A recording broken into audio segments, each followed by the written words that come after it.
Les marnes.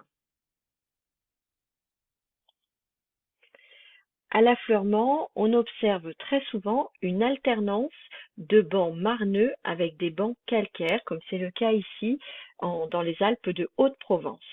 Donc en clair ici, c'est un banc calcaire et plus foncé, donc un banc de calcaire marneux ou de marne. On constate très vite que le calcaire ressort en quelque sorte, alors que la marne, elle est plutôt en creux, elle est davantage érodée. Et au niveau de la marne, on voit qu'il y a des espèces de morceaux qui se détachent et effectivement, on a un éboulis qui se met en place en bas de ce type d'affleurement. Donc, ce qui se passe, c'est que le calcaire est moins facile à éroder que la marne, et donc on aura toujours, selon la taille des bancs, donc ici c'est de l'ordre de quelques dizaines de centimètres, mais ça peut être des dizaines de mètres, on aura toujours une alternance entre les parties calcaires qui ressortent dans le paysage, qui arment le paysage, c'est comme ça qu'on dit, et la marne qui va donner un relief plus mou, ce qui va être plus érodé et qui va être plus creusé du coup. La durée nécessaire pour ce dépôt, pour un couple de strates calcaires et marne, c'est de l'ordre de 10 000 ans. C'est ce qu'on a pu mesurer sur cet affleurement. Et on pense que l'origine de cette alternance est climatique. Donc les niveaux calcaires correspondent à des niveaux d'eau plus chaude, enfin une période plus chaude. Et ça se fait dans des bassins, donc c'est pour ça que j'ai parlé d'eau plus chaude. L'autre type de paysage typique, du coup, quand on est dans un paysage marneux, c'est comme ici, près de Sisteron et Gap, on a un ravinement extrêmement important de ce qu'on appelle les terres noires. Donc les terres noires, c'est le nom qu'on donne donc aux marnes de cette région. Donc on voit que l'eau a ruisselé, a enlevé une partie de la matière et l'a emmenée évidemment plus loin, plus bas. Donc cette forme de relief très émoussé, très entaillé, voilà. Et vous voyez que la couleur de la marne, c'est des teintes grises, voire bleues. On parle aussi de roches bleues. Donc ça vient de la richesse en matière argileuse et en matière organique. Donc si on se rapproche pour observer un échantillon, donc ici on est dans une carrière au niveau de la Manche. On a donc un banc calcaire au-dessus et un banc calcaire en dessous. Et là où le crayon a été mis, on a en fait un banc marneux. Donc on retrouve cette couleur très grise, terreuse, un aspect aussi de boue qui est assez caractéristique. Et en même temps, on voit qu'il y a un fin litage, voilà, dans cette apparence boueuse.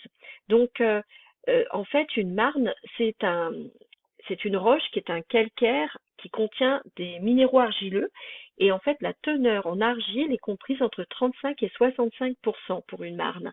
Donc selon cette teneur, on va avoir une roche qui a des propriétés proches plutôt du calcaire ou proches plutôt de l'argile. Donc elle fait effervescence à l'acide mais assez faiblement. Évidemment, plus elle a du calcaire, plus elle fait effervescence et elle happe la langue et plus elle contient des argiles, plus elle va happer la langue. C'est aussi une roche qui va très bien enregistrer la présence des êtres vivants, qui va être plutôt riche en fossiles. Et donc, effectivement, dans l'échantillon ici qu'on a dans la Manche, on a ces fossiles de griffés et de lamellibranches qui sont présents et qui vont nous indiquer l'endroit où le dépôt s'est réalisé. Mais donc, une marne enregistre plutôt bien les fossiles. Donc, c'est intéressant. Alors, où est-ce que ça s'est déposé, ce type de roche? Eh bien, il faut à la fois un apport en minéraux argileux, qui proviennent en général de l'érosion des continents, qui sont donc pas très très loin. Donc, il faut qu'on ait des continents, qu'ils soient érodés de façon à avoir de l'argile.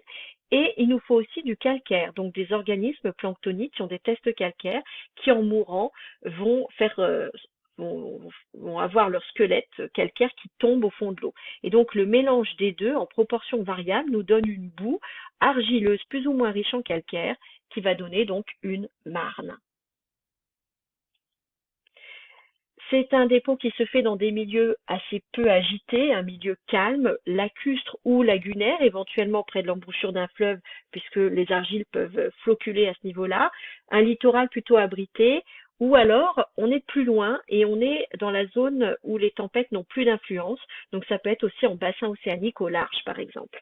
Alors, ces roches, ces marnes, sont riches potentiellement en matière organique et donc elles peuvent devenir des roches-mères potentiellement pour la formation du pétrole. Lorsqu'elles sont enfouies lors du métamorphisme, elles vont donner des marbres. Si elles sont atterrées car remises en surface, eh bien, on va avoir mise en solution du calcium et de HCO3-, et puis on va avoir des minéraux argileux qui vont se comporter comme n'importe quel minéraux argileux dans l'eau et qui donc vont être transportés et ne sont déposés que, par exemple, si le courant est extrêmement faible ou si on a une eau légèrement salée, ce qui va permettre qu'elle floccule. Les gisements importants, eh bien, vous avez le gisement des terres noires qui correspond à une époque qui est le Jurassique supérieur dans le domaine alpin, donc vous en reparlerez quand vous étudierez les Alpes en deuxième année. Et puis vous avez des marnes du Crétacé dans la zone dauphinoise, donc aussi en milieu alpin, qui sont quantitativement importantes en France.